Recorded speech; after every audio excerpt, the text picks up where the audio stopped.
Obrigado, presidente. Cumprimentar o vereador Zanquim, sempre trazendo novidades para nós.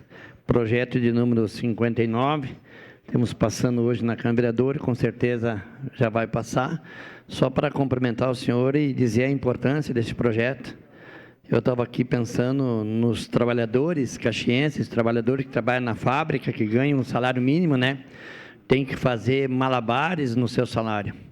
E nada mais importante ter um membro da família sabendo sobre educação financeira. Então, parabéns ao senhor, vai ajudar muito Caxias do Sul, vai ajudar muito o povo carente, que trabalha, que é onde tem que pagar aluguel, pagar água, pagar luz, tem que ajustar sempre para poder pagar todas as contas, e ter uma criança vindo do colégio e dizendo, não, pai, tem que fazer desse jeito, vamos estruturar isso aí, vamos conversar, vamos ajustar seu salário para ver se consegue sobrar um pouquinho aí. Então, momento oportuno, vou votar sim, e muito bom o seu projeto. Obrigado, vereador.